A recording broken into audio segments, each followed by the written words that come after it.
toda a gente que se interessa pelo espaço já ouviu falar da cintura de asteroides, o grande cinturão de asteroides que tem órbitas bastante estáveis entre Marte e Júpiter. Existem centenas de milhares que conhecemos, e provavelmente muitos mais que ainda não descobrimos. No entanto, não é o único lugar no Sistema Solar onde os asteroides são encontrados. De fato, existem grandes concentrações de asteroides que não estão apenas gravitacionalmente ligados ao Sol, mas também aos planetas, conhecidos como cavalos de Troia. Não são luas, não orbitam planetas, mas seguem órbitas dos planetas, seja na frente deles ou atrás deles, em uma posição conhecida como os pontos de Lagrange dos planetas. Composições tendem a ser bem diferentes dependendo de sua distância do Sol. Hoje em dia, é comum chamar apenas pequenos objetos no Sistema Solar de asteroides se eles estiverem aproximadamente dentro da órbita de Júpiter. Entre Júpiter e Netuno são chamados de centauros e além de Netuno são chamados de objetos transneptunianos ou objetos do cinturão de Kuiper, em homenagem a outro cinturão de asteroides no Sistema Solar. Os objetos além de Júpiter são mais frios do que os asteroides mais próximos do Sol, o que significa que são cometas. Quando falamos de cavalos de Troia, geralmente falamos de asteroides que compartilham a órbita de Júpiter ao redor do Sol. No entanto, alguns dos outros planetas também têm números variados de trojans. Um deles foi descoberto recentemente na Terra em Marte, Urano e Netuno. Júpiter, o planeta mais massivo, tem de longe o maior número, com enxames ao redor dele com populações comparáveis às dos troianos. Estima-se que os aglomerados à frente e atrás dele tenham populações comparáveis em número a todo o cinturão. Existem cerca de 1 milhão de asteroides. No entanto, eles são mais difíceis de observar, portanto, esse número pode mudar à medida que os estudos melhoram. Isso ocorre porque, em geral, eles provavelmente são menores que os asteroides do cinturão, muito menos massivos e mais distantes. Então alguns cientistas acham que não existem muitos deles como originalmente pensado. Neste momento, vou me concentrar nos trojans de Júpiter. Os troianos que seguem Júpiter estão presos nos chamados pontos de Lagrange L4 e L5. Esses são os pontos no espaço onde a atração do Sol e a atração gravitacional do planeta são comparáveis. Comparável, o que significa que um objeto orbitando o Sol que chega muito perto desses pontos pode acabar preso. O ponto L4 está na frente do planeta e o ponto L5 está atrás. Como uma observação lateral, não há muito que fique naturalmente preso nos outros pontos de Lagrange, embora ocasionalmente possam ser úteis para nossos próprios satélites artificiais. Por exemplo, o telescópio espacial James Webb usará o ponto L2 na Terra como alvo para permitir a comunicação constante com a Terra, mesmo que esteja longe o suficiente para não perturbar o ciclo dia e noite da Terra. Objetos que orbitam na frente de Júpiter são conhecidos como gregos, e objetos que seguem Júpiter são conhecidos como troianos, embora todos sejam classificados como troianos num amplo sentido. No entanto, seria um erro pensar que todos os troianos orbitam no mesmo plano que Júpiter. Alguns realmente têm inclinações orbitais de até 40 graus, bem acima ou abaixo de Júpiter. Alguns desses cavalos de Troia são realmente grandes. O maior, chamado 624 Hector, tem mais de 200 km de largura.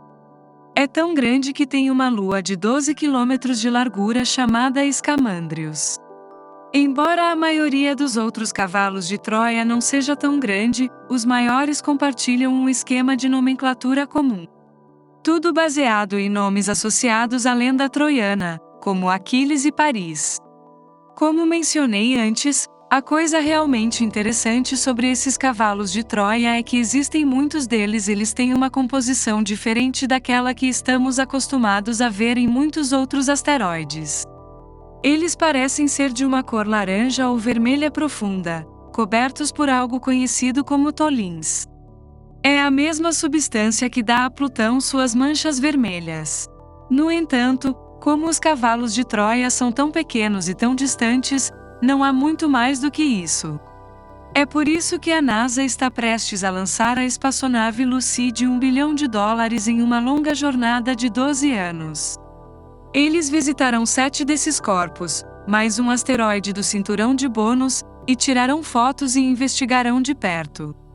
Lucy é uma missão realmente emocionante. Embora sua forma possa parecer diferente do que você está acostumado, a carga útil é na verdade um híbrido de missões anteriores bem-sucedidas.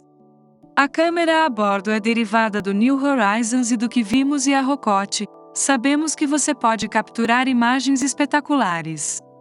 Além disso, possui um espectrômetro Ralph e um gerador de imagens infravermelho, também da sonda New Horizons. Mas a New Horizons não é a única sonda que possui equipamento científico. A bordo está um espectrômetro infravermelho, baseado no espectrômetro usado no OSIRIS-REx. Ele também possui equipamentos de ciência de rádio para determinar a quantidade de cavalos de Troia que aborda. E embora compartilhe muitas semelhanças com outras missões da NASA, também há uma grande diferença.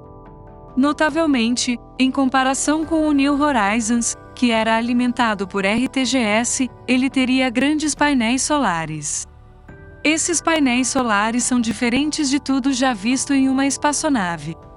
Júpiter está cerca de 5 vezes mais longe do Sol do que a Terra e usando a tecnologia atual, na verdade, é o alcance máximo em que os painéis solares ainda podem ser usados.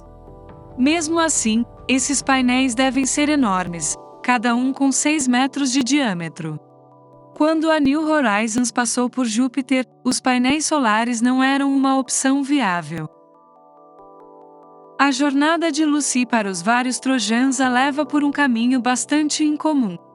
Ele receberá 2 auxílios de gravidade da Terra para ajudá-lo a disparar em direção à sua primeira meta. Ele passará por um asteroide enquanto passa pelo cinturão chamado Donald Johanson. É um asteroide tipo C, ou seja, um asteroide carbonáceo comum. Em seguida, será outro asteroide carbonáceo chamado Eurybates. Os cientistas estão interessados neste Trojan de 60 km de largura porque tem o tamanho de uma pequena lua de 1 km de largura. Os cientistas acreditam que Eurybates esteve envolvido em uma grande colisão, e este é o maior fragmento Queta também pode ser um fragmento que eventualmente orbitou seu vizinho maior. O próximo alvo é Polymele, outro troiano do campo grego com um diâmetro de 21 km, mas desta vez é um dos misteriosos asteroides avermelhados do tipo P que mencionei anteriormente. Acredita-se que esteja coberto de tolins, um pouco como a Rocote, embora os cientistas pensem que sim. Embora os cientistas pensem que o espectro é um pouco diferente, então estaremos interessados em ver qual é a diferença quando a vemos de perto. O próximo é Loicos, um asteroide do tipo D com 34 km de largura, o tipo de troiano mais comum, novamente coberto de tolins. O que é invulgar neste caso é o fato de rodar muito lentamente, apenas uma vez em cada 466 horas, e os cientistas querem perceber o porquê disso. O último no campo grego será Horus, outro tipo D com 51 km de diâmetro. É possível que também tenha uma lua. Depois deste sobrevoo, Lucy dará o passo invulgar de voltar ao interior do sistema solar, o que lhe permitirá alcançar o campo de Troia. Aí, só tem um alvo, mas esse alvo é, na verdade, um sistema binário, chamado Patroclus e Menoetius, com 113 km e 104 km de diâmetro, respectivamente. Esta nave espacial estabeleceu um recorde para o número de alvos planeados numa missão, e eles parecem ser alvos muito prometedores. Compreender os asteroides ajuda-nos a perceber como se formou o sistema solar, pois muitas vezes são os restos primordiais do início do sistema solar. Infelizmente, o primeiro só será alcançado em 2025. Vamos ter que esperar um pouco. Mas estou entusiasmada com o que está para vir e espero que você também esteja.